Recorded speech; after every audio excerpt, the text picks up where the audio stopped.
Halo teman-teman, apa kabar semua? Kembali lagi bersama kami di Euro Family. Video ini adalah lanjutan film Wrath of Man. Tanpa berlama-lama, yuk langsung ke cerita.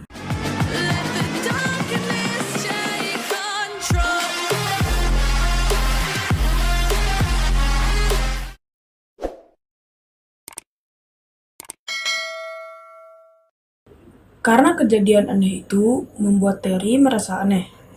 Terry pun mulai menginterogasi Patrick dan Bullet. Namun jawaban mereka sama. Terry pun masih tidak percaya. Namun bos Portico sangat bangga pada Patrick. Lalu dia disuruh untuk beristirahat. Saat hendak pulang, Dana menghampiri Patrick. I hear H is for hero. Drink? Dana mengajak Patrick untuk minum di bar, yang pada akhirnya berakhir di ranjang. Di waktu yang bersamaan, Dave yang sangat penasaran tentang Patrick mulai mempertanyakan kejadian kepada Bullet. It was as if he recognized H. Like he saw a dark spirit. Dave pun mengira bahwa Patrick adalah polisi. He's not a cop. But if he's not a cop, what is he? He's a dark fucking spirit. Beralih ke Patrick.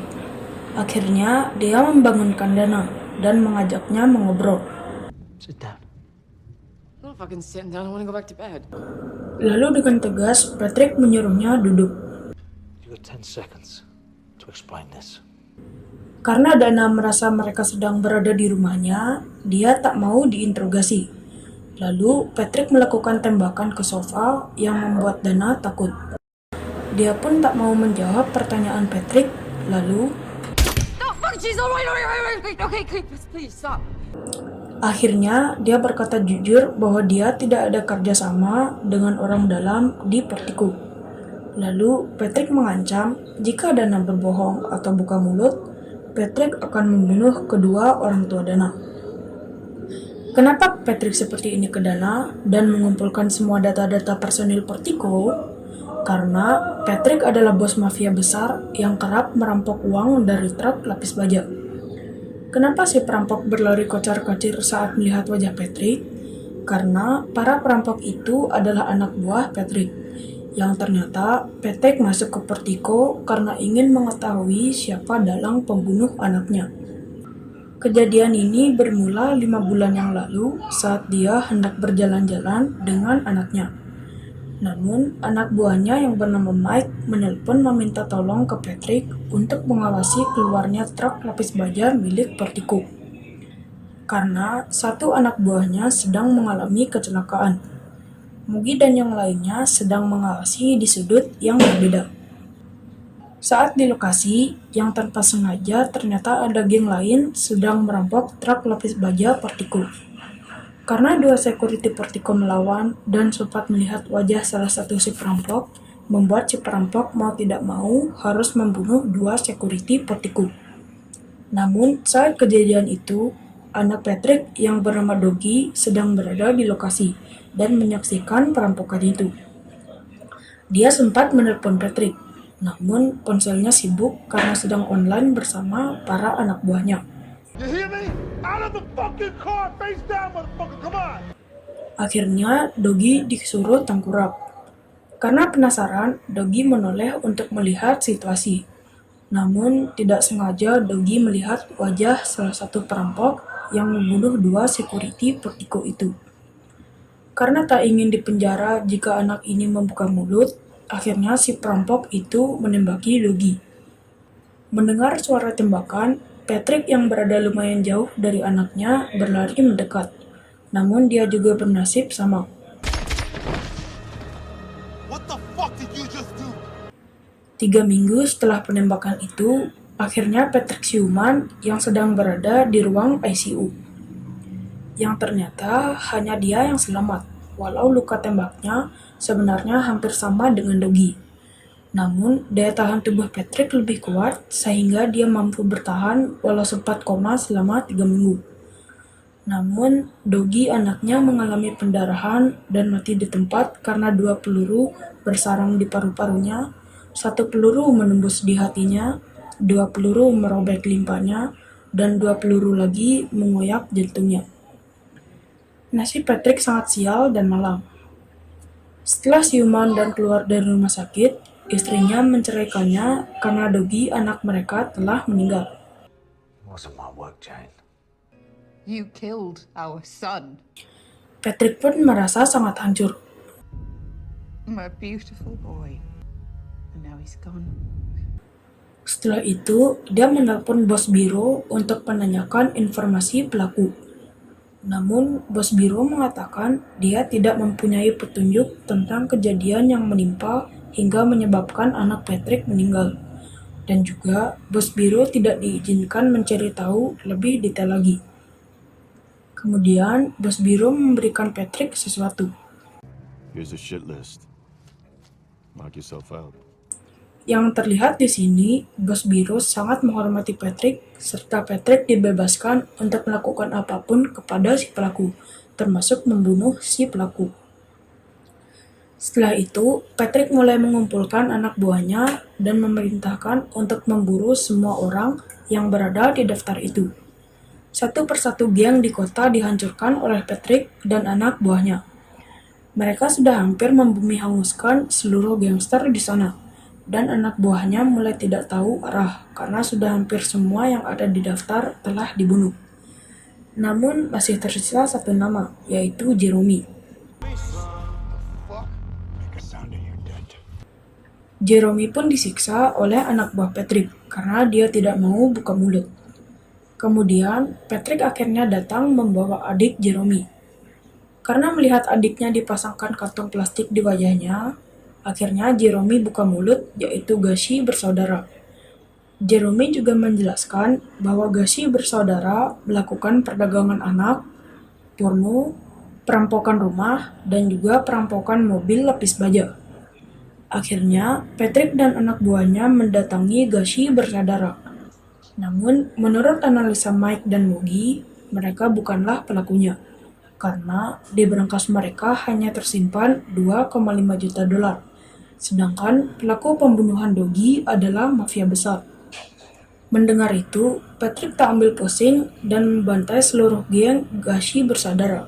Dan juga Patrick membebaskan serta membagikan uang yang ada di berangkas ke perempuan-perempuan di bawah umur yang dijadikan alat bermain oleh Gacy bersaudara.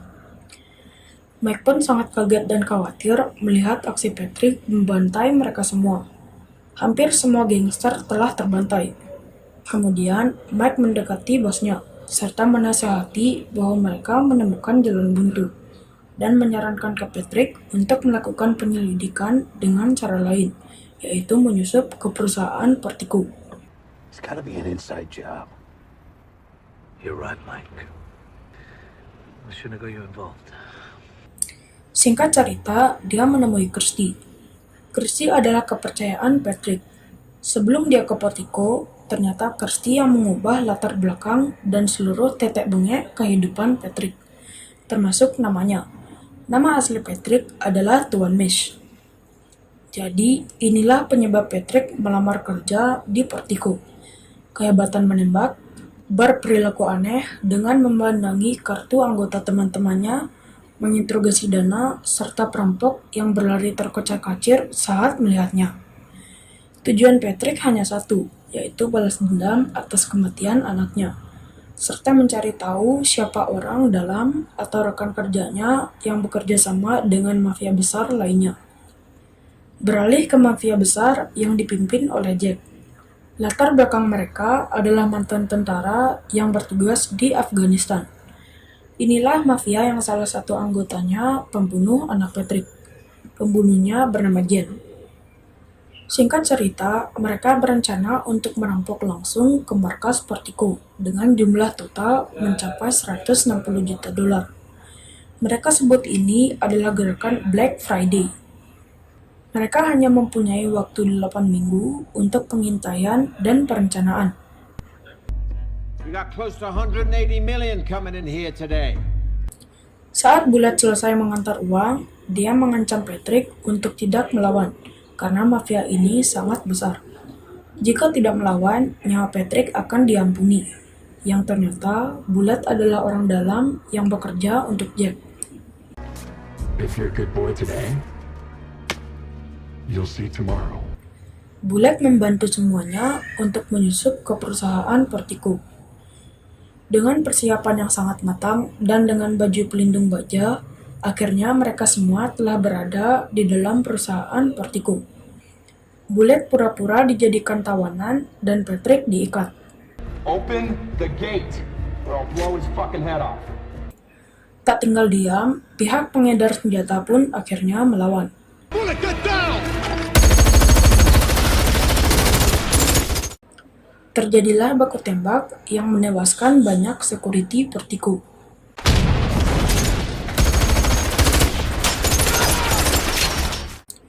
Akhirnya, hampir dari mereka semua berhasil dilumpuhkan. Hanya tersisa Dana, Stuart, dan Shirley. Kemudian, mereka mulai mengambil uangnya dengan waktu hanya 8 menit sebelum SWAT tiba. Dana menyuruh Shirley untuk masuk ke truk agar bisa bersembunyi sambil menunggu tim SWAT datang. Namun dia tidak mau, malah melawan perampok dengan menembak.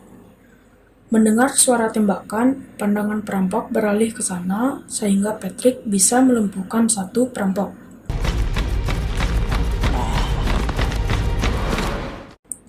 Dan mengambil baju armornya.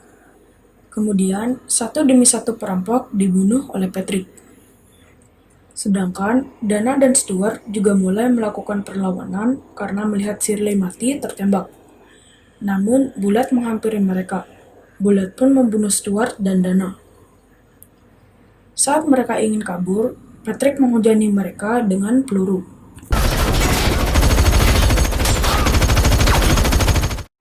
Kemudian dari belakang, Bullet menembak Patrick. Setelah Patrick tersungkur, kemudian Bullet mengelabui Dave dan membunuhnya. Mereka pun berhasil kabur, tapi mereka hanya tersisa 3 orang, yaitu Jack yang sedang terluka, Jan, dan Bullet. Karena ketamakan Jan yang ingin memiliki semua uang yang mereka rampok, Jan pun menggorok leher Jack, bosnya sendiri.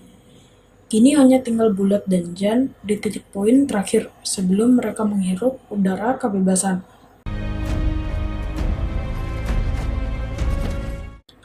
Setelah semua uang masuk mobil, Jan membunuh Bullet. Kini, Jan bebas seorang diri dengan membawa uang $160 juta. Film diakhiri di suatu malam Patrick telah berada di rumah Jan. Ternyata, Patrick telah menyelipkan handphone di salah satu tas agar bisa melacak keberadaan Jan. Kemudian, Jan menyadari ada seseorang di rumahnya, lalu berkata, "Apa yang kau inginkan? Kau di sini untuk mengambil uangnya?" Dengan tampang datar, Patrick menjawab, "Aku tidak menginginkan uang itu. Yang aku mau, kau membaca ini." Sambil melempar berkas penyebab kematian Doggy, Jan pun membacanya, sedangkan Patrick mengambil pistol dan mengarahkan ke Jan. Setelah membaca serta melihat foto Doggy, dia teringat dan hanya terdiam. Kemudian dengan dingin, Patrick berkata, "Kesimpulannya adalah hati, paru, limpa, dan jantung." Kemudian Jan bertanya lagi dengan ekspresi yang sedikit ketakutan. "Apa maksudmu? Apa sebenarnya yang kamu inginkan?" Dengan dinginnya, Patrick menjawab, "Aku menginginkan hatimu." Setelah selesai mengucapkan kalimat itu, pistol Patrick berbunyi. Jan kesakitan sambil memegang hatinya. "Dasar bajingan kau!" Kemudian Patrick melanjutkan, Belongs. Jan sangat tersiksa dan tidak bisa berbuat apa. Smile. Kemudian Patrick mengingatkan nama anaknya yang telah Jan bunuh. Snamustage. Setelah membunuh Jan, Patrick pun keluar dan bertemu dengan bos biru. Are we done? We're done. Yang artinya Patrick tak bisa tersentuh hukum, dan komplotan Jack, terutama Jan, sangat salah mencari musuh yang mengakibatkan seluruh temannya terbantai. Oke teman-teman, film Wrath of Man sudah selesai. Jika ada salah atau kurang, silakan komen di bawah. Like jika suka, dislike jika tidak suka. Jangan lupa follow Instagram dan Facebook page kami. Linknya ada di deskripsi.